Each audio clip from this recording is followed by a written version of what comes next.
संविधान निर्माता डॉक्टर भीमराव अंबेडकर की जन्मभूमि एमपी के महू पहुंचे हैं राहुल गांधी। 125वीं जयंती मनाने के लिए कांग्रेस ने कार्यक्रम शुरू किया है। आपको सीधे महू लिए चलते हैं, जहां इस वक्त राहुल गांधी बोल रहे हैं। रिंगटोन लगाने के कारण मार दिया जाता है। ये घटना हमें बताती है कि हमारे देश में अभी सामाजिक समानता नहीं आई। जब जीशन अली को हुनर के बावजूद उसके नाम के कारण नौकरी नहीं मिलती है, तो यह घटना बताती है कि अभी देश में आर्थिक अवसर सबको बराबरी से नहीं मिलता है। जब आईआईटी मद्रास में कुछ छात्रों की आवाज को सिर्फ इसलिए दबाया जाता है क्योंकि वो अंबेडकर पेरियार स्टडी सर्कल से जुड़े हुए हैं, तो ये घटना बताती है कि कुछ लोगों के अधिकार आज भी छीने जा रहे हैं। जब बाबा साहेब ने जातिवाद को खत्म करने की बात की तो वो कोई असंभव बात नहीं थी। जाति धर्म के आधार पर कोई भेदभाव नहीं होना चाहिए। हमारे संविधान में सभी भारतीय समान हैं। सभी भारतीयों को समान अधिकार और बराबरी का हक मिला है। बाबा साहब का जातिवाद खत्म करने का सपना, एनाइलेशन ऑफ कास्ट का सपना आज भी अधूरा है। आज भी हमारे देश में जाति को महत्व दिया जाता है। संविधान के लागू हुए 65 साल हो गए, लेकिन जातिवाद आज भी हमारी राजनीति, हमारे स्कूलों और हमारे दिमाग में बसा है। जाति आपको शायद राजनीति में आगे बढ़ने दे, लेकिन नौकरी पाने से रोक सकती है। इस देश में आज आपको कोर्ट में न्याय पाने से शायद ना रोका जाए, लेकिन स्कूलों में अच्छी शिक्षा पाने से रोक सकती है।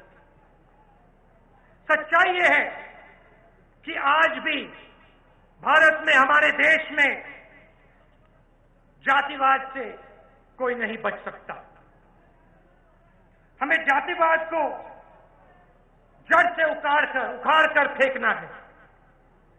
अगर जातिवाद का मतलब किसी को अधिकार देना और किसी को अधिकार से दूर रखना है, तो हमारी लड़ाई सबको अधिकार देने की लड़ाई है। आपकी लड़ाई सबको अधिकार देने की लड़ाई है। कांग्रेस सरकार ने लैंड रिडिस्ट्रीब्यूशन, बैंक नेशनलाइजेशन और नरेगा जैसे अधिकार के कानून इस दिशा में उठाए कदम थे। हमने शिक्षा और भोजन का अधिकार किसी एक जात को या किसी एक धर्म को नहीं दिया, हमने हर देशवासी को यह अधिकार दिए।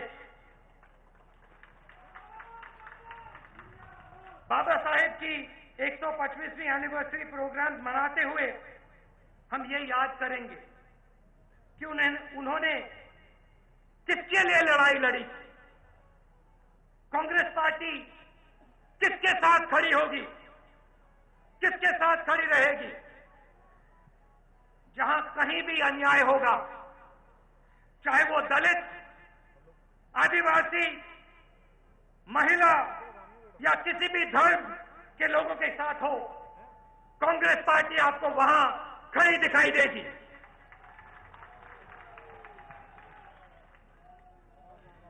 पिछले कुछ सालों में भारत में बहुत आर्थिक प्रगति हुई है। भारत को आगे बढ़ने के लिए किन चीजों की जरूरत है? कोई कहते हैं कि हमें इंफ्रास्ट्रक्चर की जरूरत है। कोई कहता है रेलवे लाइन की जरूरत है, सड़क की जरूरत है, कोई और कहता है रोजगार की जरूरत है। ये सब चीजें बहुत जरूरी हैं, मगर जब तक कुछ लोगों को उनके अधिकार से दूर रखा जाएगा, तब तक भारत अपनी पूरी क्षमता हासिल नहीं कर सकता है। मैं चाहता हूं कि पिछले 10 सालों में जो आर्थिक प्रगति हुई उसका फायदा उठाकर सब लोग आगे बढ़े। हर एक व्यक्ति को, इस देश के हर एक व्यक्ति को आर्थिक प्रगति का फायदा होना चाहिए।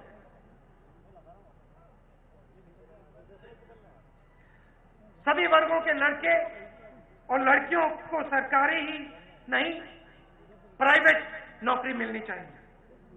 सभी धर्म और वर्गों के लोगों को एंटरप्रेन्योर बनना चाहिए, बड़ी बड़ी कंपनियों में सीईओ बनना चाहिए और बड़े सरकारी पदों पे काम करने का मौका मिलना चाहिए।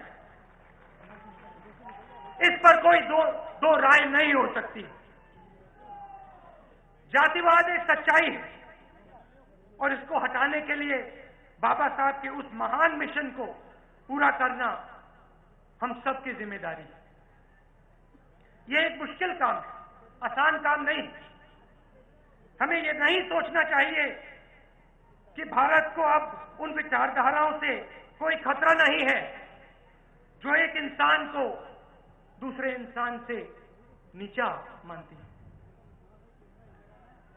वो ताकतें उन दीवारों को हर पल मजबूत करने की कोशिश करती हैं जिनसे बाबा साहब अंबेडकर पूरी जिंदगी लड़े। एक इंसान को दूसरे इंसान से लड़ाकर ये विचारधाराएं हम सबको कमजोर करती हैं। पावर का सेंट्रलाइजेशन जातिवाद को मजबूत करता है, पावर का डिसेंट्रलाइजेशन जातिवाद को कमजोर करता है। ये बात अंबेडकर जी ने भी कही। इन विचारधाराओं से लड़ना आसान नहीं है, लेकिन बाबा साहब की जिंदगी हमें यह सिखाती है कि बदलाव आसानी से नहीं आता। वो भी इस बात को जानते थे और समझते थे कि कमजोर लोगों को दबाने के लिए हजारों सालों से बनी ये दीवारें रातों रात नहीं टूटेंगी और हमें इसके लिए लगातार कोशिश करनी पड़ेगी। जब एक महिला बिना डर के बस में सफर कर पाएगी, तब एक जीत हमें मिलेगी। झाबुआ का एक युवा एंटरप्रेन्योर या फिर अलीगढ़ का एक कॉलेज स्टूडेंट, सबको इस इकोनॉमी में शामिल होने और आगे बढ़ने का मौका मिलेगा तो दूसरी जीत हासिल होगी। हर एक जीत से आस्ते आस्ते ये दीवारें टूटेंगी। लेकिन मैं यहां याद दिलाना चाहता हूं कि बाबा साहब के सपने को, मिशन को पूरा करना, मिशन को पूरे करने की जिम्मेदारी मेरी, कांग्रेस पार्टी, आपकी और देश में हर एक नागरिक की है। सबको आगे बढ़कर जातिवाद को हराने के लिए अपनी जिम्मेदारी पूरी करनी होगी। मैं आज सब युवाओं से एक अपील करना चाहता हूं कि जातिवाद के खिलाफ अब वो चुप ना रहे, ताकि धीरे धीरे वो दीवारें टूट जाएं जो हमको बाबा साहब अंबेडकर के सपने से दूर रखती। जय भीम, जय हिंद।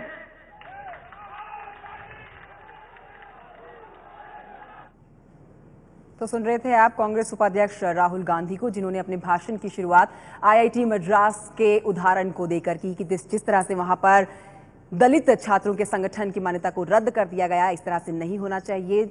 जाति के आधार पर राजनीति नहीं होनी चाहिए।